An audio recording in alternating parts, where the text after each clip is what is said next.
కలికత్తులతో భూలోక విహారం చేస్తూ ఒక కొలనులో జలకాలవుతూ ఉంటుంది. ఆ సమయంలో అరుణకేశి మహాముని శిష్యులు అటుగా వెళ్ళటం గమనించి, వారు తమని గమనించి ఉంటారనే అపోహతో స్త్రీలు జలక్రీడల్లో ఉండగా అటుగా రాకూడదు అన్న కనీస జ్ఞానం కూడా లేని మీరు జ్ఞాన శూన్యులు, బుద్ధిహీనులుగా జీవించండి అని ఘోరంగా ఆ మునికుమారులను శపించింది. ఆ శాప వృత్తాంతం విన్న అరుణకేశి మహాముని శిష్యులను ఓదార్చి, సౌగంధికపురంలో ఉన్న మహాపండితుడు అయిన పరమానందయ్య గారి శిష్యరికంలో మీ శాపకాలాన్ని జాగ్రత్తగా గడుపుకోండి అని ఆజ్ఞాపించాడు. ఆ విధంగా శాపగ్రస్తులైన మునికుమారులు అశ్విని, భరణి, ఫణి, గణపతి, నంది, భృంగి, భైరవుడు అనే పేర్లతో పరమానందయ్య గారి శిష్యులుగా మారాడు.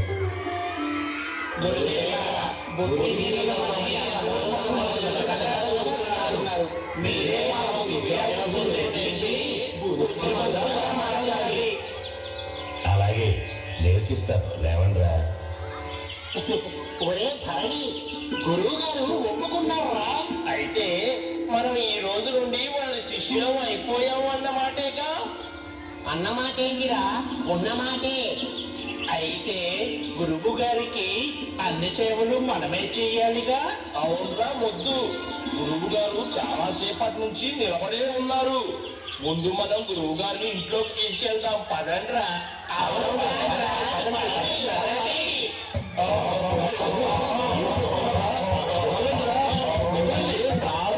పెట్టకుండా చూసుకుంటాం గురువు గారు. ముందు వదలండిరా. మీ మొరటి పనులతో నా కాళ్ళు తిరిగితే నిజంగానే కాళ్ళు కింద పెట్టలేను. వదలండిరా, వదలండి. ఒరే ఒరే, మీరే సాధ్యం కూడా. ఎవర్రా మీరు? ఆయన ఎవరైనా మోసేస్తున్నారా? చెప్పండి. రే గురుపత్నిరా, అందరూ నమస్కారం చెయ్యండి. అయ్యో అయ్యో, నాడు విరిగిపోయింది నాయన. అయ్యో, ఎంత పని చేశారా? కొంచెం ఎలా గుర్తుందా లేదా? మీరంతా కలిసి ఆయన్ని చంపేసేటట్టున్నారు కదా. ఏదో తెలియక చేశారులేదే అమాయకులు. వాళ్ళనేం అనకు. అలా పరమానందయ్య వాళ్ళ తెలివి తక్కువ పనులకు విసుగు చెందకుండా రోజు ఓర్పుతో వాళ్ళ శిష్యులకు జ్ఞానబోధన చేస్తూ ఉంటాడు.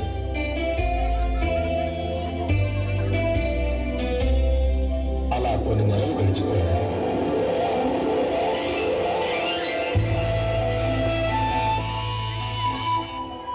ఒకరోజు ఒరే, మనము గురువు గారి దగ్గర చేరి సుమారు 1 సంవత్సరం అయింది కదా. మనకు ఎంతో కష్టపడి చాలా విషయాలు నేర్పించారు. కాబట్టి మనం గురుదక్షిణగా ఏదైనా ఇస్తే ఎలా ఉంటుందంటావు?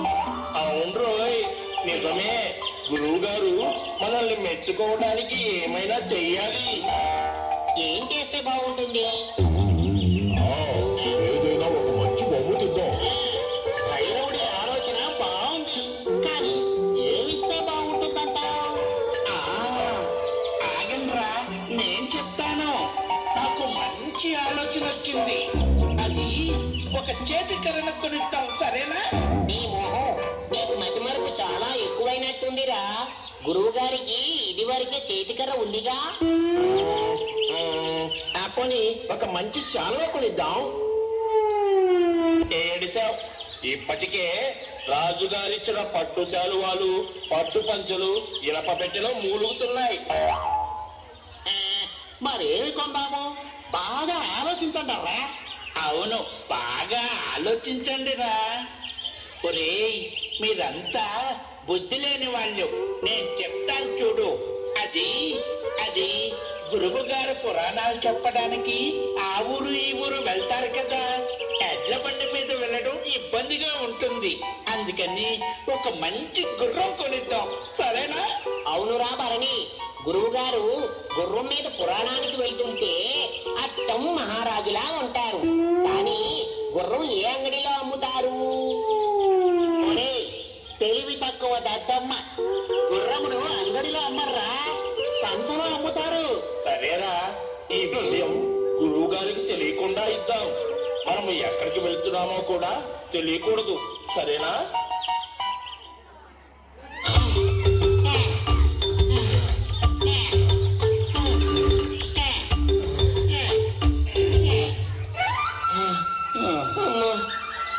అయ్యో కాళ్ళు పెడుతున్నాయిరా.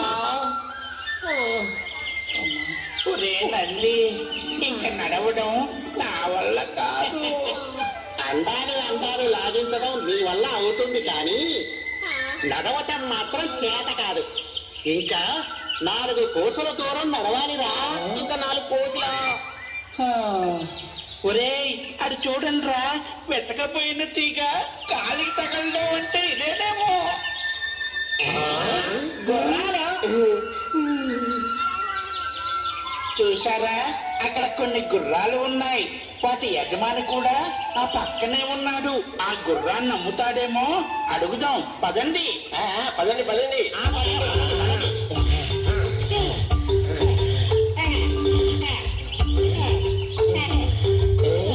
ఒరే, ఆగండి ఆగండి, అటు చూడండి రా. ఆ గుర్రాలతో పాటు గుర్రం గుట్లు కూడా ఉన్నాయి రోయ్. అవును రోయ్, గుర్రం గుడ్లే. అబ్బా, ఎంత బాగున్నాయో చూడండి. అవును రోయ్, మనం గుర్రం కొనడం కంటే గుర్రం గుడ్డు చౌకగా వస్తుంది కదా. అవునవును, పైగా మనకి గుర్రం నాణ్యత చూడడం కూడా సరిగ్గా తెలియదు కదా. గుర్రం గుడ్డు కొనటమే మంచిదిరా.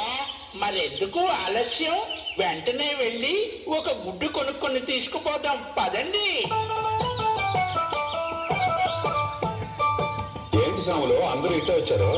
ఏమీ లేదు, మా గురువు గారికి ఒక గుర్రం బహుమతిగా ఇవ్వాలనుకున్నాం. కానీ గుర్రం కంటే ఈ గుడ్డు కొనటమే మంచిది అనుకున్నాం. మేమేం వెర్రి వాళ్ళం కాదు. నువ్వు ధర ఎక్కువ చెప్తే కొనకుండా వెళ్ళిపోతాం. కాబట్టి దీని ధర ఎంతో ఖచ్చితంగా చెప్పు. ఓహో, అయితే ఈ గుమ్మడికాయలు చూసి గుర్రం గుడ్డు అనుకుంటున్నారు ఈ వెర్రి అయ్యవాళ్ళు. వీళ్ళని బాగా బోల్త కొట్టించవచ్చు. ఏంటి ఆలోచిస్తున్నావు? మమ్మల్ని ఎలా మోసం చేయాలనా? మేమంత సులువుగా మోసపోం. అయ్యయ్యో, ఎంత మాట అయ్యవాళ్ళు. గుర్రానికి బదులు గుర్రం గుడ్డు కొనుక్కెళ్లాలనుకున్న మీ తెలివి చూసి ఇంత గొప్ప మేధావులు ఎదురుగా ఎలా మాట్లాడాలో తెలియక చిటమట పడుతున్నానంతే. చూసావురా, మనం ఎంత మేధావులమో అతనికి బాగా అర్థమైంది. చెప్పు, ఎంత ఇమ్మంటావు? మీకు తెలియదే ఉంది స్వాములు. ఒక్క 20 వరాలు ఇచ్చి మీకు నచ్చిన గుడ్డు తీసుకెళ్ళండి. ఇదిగో 20 వరహాలు. మమ్మల్ని మోసం చేయాలని చూడకు. నువ్వే ఒక అందమైన మంచి గుడ్డు తీసివు, సరేనా?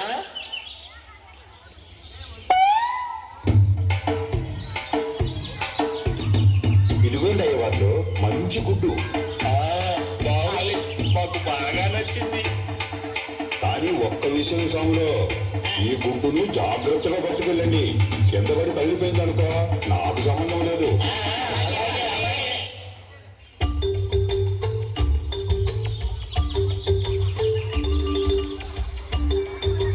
మనకు అదృష్టవశాత్తు గుర్రం కోసం పోతే చౌకగా గుర్రం గుడ్డు దొరికింది.